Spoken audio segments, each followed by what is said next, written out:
So you're thinking about moving here to Texas and you're just wanting someone to give you the facts. What's it like living in Texas? And more specifically, what am I not gonna like about Texas?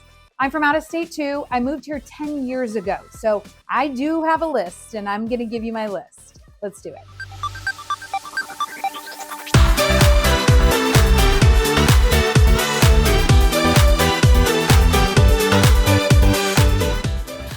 I'm Missy Harris. I'm a real estate agent here in Austin, Texas, and I did move here from out of state, like I mentioned before. However, I have lived here for nearly 10 years, so I do have a lot of insight on this issue, what you may not like about Texas, and for our purposes, Austin in particular, because that's where I live and work. So let's get to the list. Without any further ado, number one on the list is weather. Let's talk about the weather. So many people move to Austin, Texas for the weather. We are known for our hot weather. Summer months here in Austin are hot. I would say count 100 degrees for the months of July and August.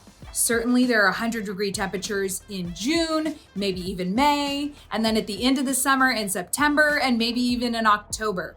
You can go a few months with 100-degree temperatures. So it does get very hot. You have to be in the air conditioning. If you're outside, you have to be near some water. Maybe you're on the lake. Maybe you're at the pool. Maybe you just want to turn the sprinkler system on or spray your kids with the hose. Okay, now on the flip side, let's talk about the cold. We can have winter days that are perfect. 70 degrees, sunny, fantastic. We can also have winter days that are in the 20s in the daytime that get down to freezing temps at night, and it can just get downright cold.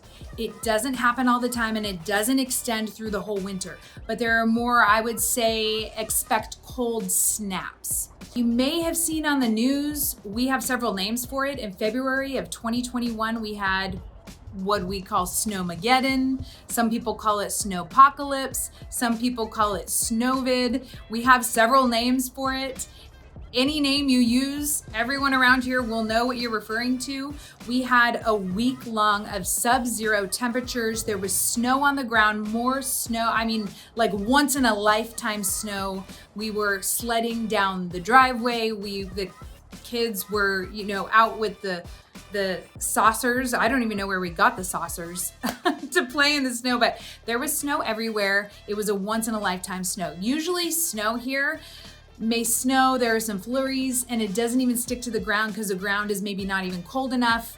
We can also get ice storms here in Austin. It doesn't happen very regularly, just like those winter weather events that bring snow to Austin.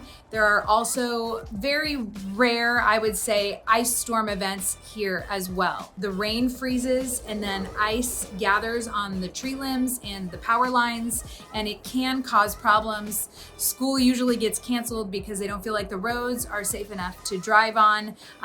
We down here in Texas, we're just not used to driving on icy roads and we're not used to driving on snow. So the community that we have here and the society and the infrastructure is just not really set up for those types of winter events. So usually everything shuts down. So that's winter here in Texas. Snow and ice events do happen, but if we're talking about the frequency of them, I would say every couple years. That's kind of just an estimate. Sometimes it might be a couple years in a row. Other times you go for 3 years and you don't really have much winter weather at all. Yes, there are thunderstorms here, lightning, thunder. They roll in and they roll out fairly quickly. And we do get that. On occasion, we have a tornado warning. I would say here in Austin, we are far enough south to where we are getting way fewer tornado warnings than they might get up in the Dallas-Fort Worth area. So in Austin, yes, sporadically we have tornado warnings. In the 10 years that I've lived here, I remember one tornado in my area that was spotted but didn't even touch the ground. So I don't even technically think it's a tornado. It was just like a funnel cloud or something. And then recently, last year, I believe, there was a tornado in the Round Rock area, which is on the north side of Austin, and it did cause damage to businesses and I believe maybe some people's houses. And yes, we do have tornadoes, but again, very sporadically. We get snow flurries and we get ice storms I would say more often than we are worried about tornadoes. Okay, let's talk about the next item on the list. Number 2, allergies. I am lucky. I do not have allergies. I have not developed allergies, but now I have to knock on wood because people say that if you move here and you don't have allergies, they could develop over time. I have a friend just the other day, he's lived here for 8 years.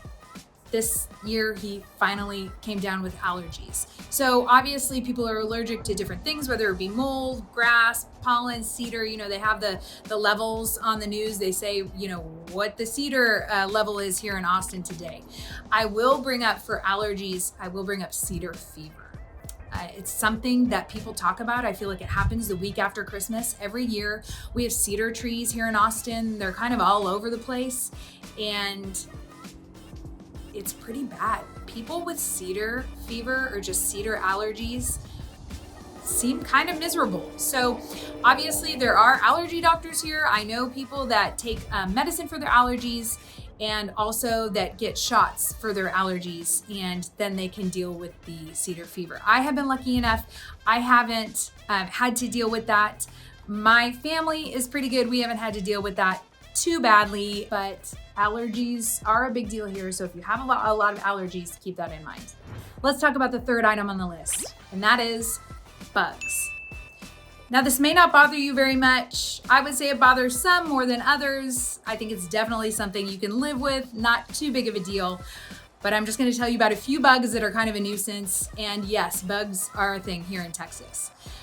Number 1, mosquitoes. Yes, we have mosquitoes here. Yes, they bite you. If you're gonna be outside during those kind of mosquito seasons, and if there's standing water somewhere nearby, you're gonna be dealing with mosquitoes. So make sure you have your bug spray or you do mosquito spraying.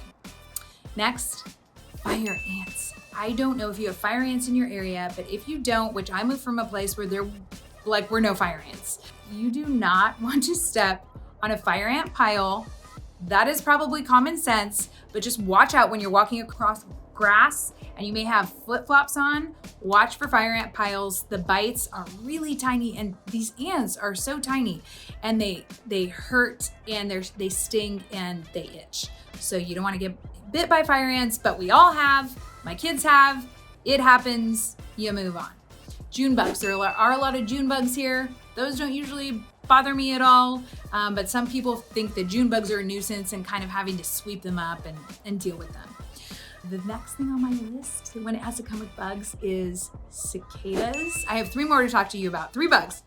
Cicadas, they are loud. I remember feeling like when I first moved to Texas and I was out like on a summer night and it was dark, and I was, I wasn't like in the city, I was kind of out in the hill country.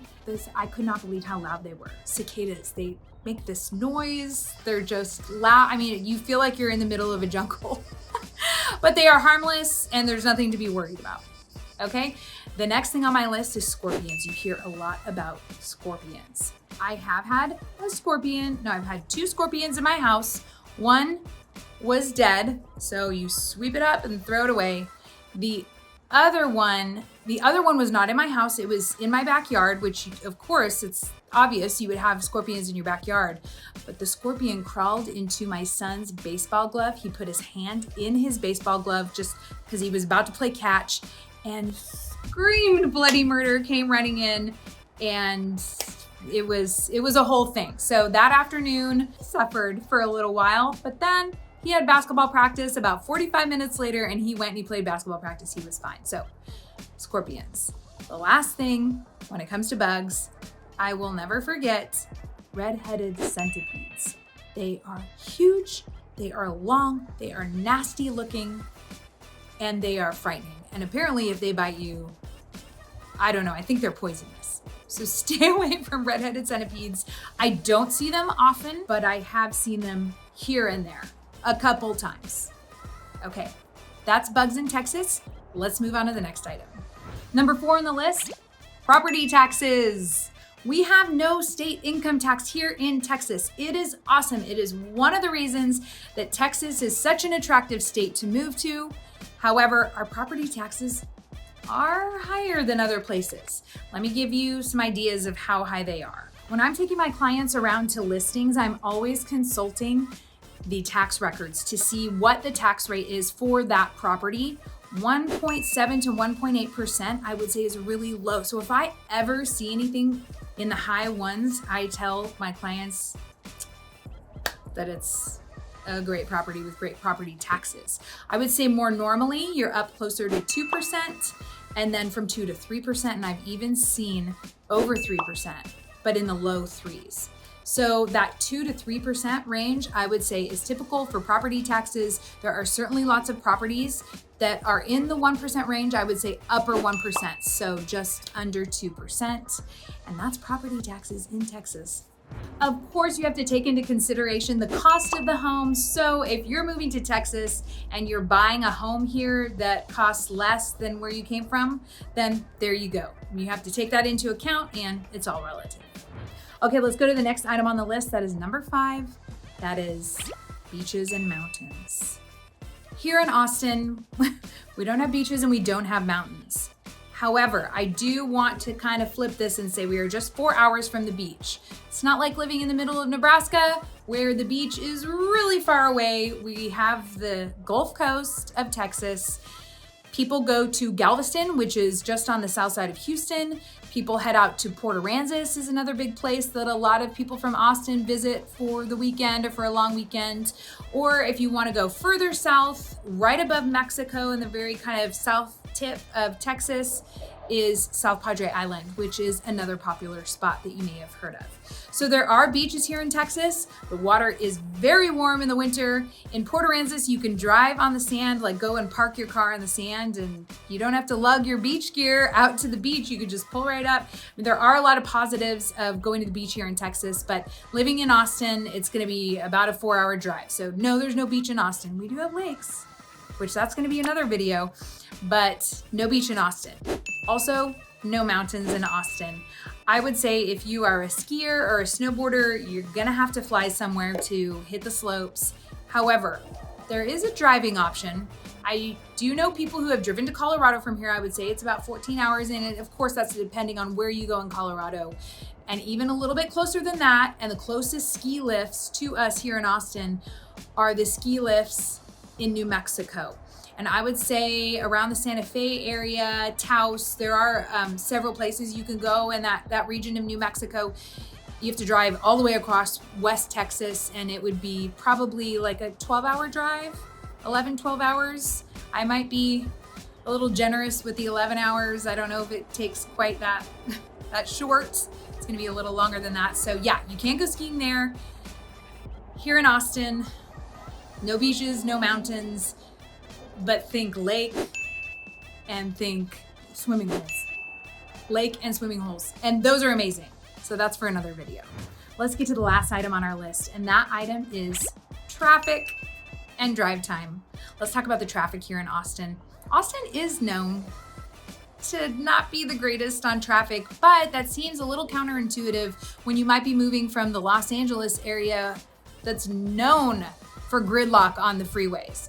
Here in Austin, we're not dealing with quite that much traffic, although we do have Interstate 35 that runs north-south through the city. And if you're on there during commute times, the morning commute or the evening commute, you're going to or from home, yes, that is going to potentially be like a parking lot. However, there's lots of highway driving here in Austin and the surrounding cities around Austin and in the suburbs. And when you're going to and from places, you might not be going downtown for anything. If you live in the suburbs, yes, there's lots of traffic too on the city streets, on the highways, on the main arteries in the suburbs of Austin. What I think it's caused from is the amount of people that have moved here over the years. There are so many people that have moved to Austin that they're playing a little bit of catch up in making sure that the roads can sustain this amount of people. So yes, there is traffic. It is a growing pain. It has been solved in many areas, and in many areas, they're still working on solving it, expanding roads, creating new roadways, expanding roads that already exist, and all of that. So yes, traffic in Austin is something that we all talk about, that we all deal with. However, if you know when to go, which areas to avoid, if you can avoid them, then you're gonna be fine. And it's not Los Angeles freeways. It's Austin, Texas. That's it. That's the end of the list. I'm not going to throw anything else at you. Those are, in my opinion, the reasons why someone may not like living in Austin, Texas. So if you feel like you can live with those things, come on. Like, subscribe my channel. I would love it if you did. And if you want to reach out to me, my contact information is below. So, hope you have a great day. Thank you for watching. We'll see you soon.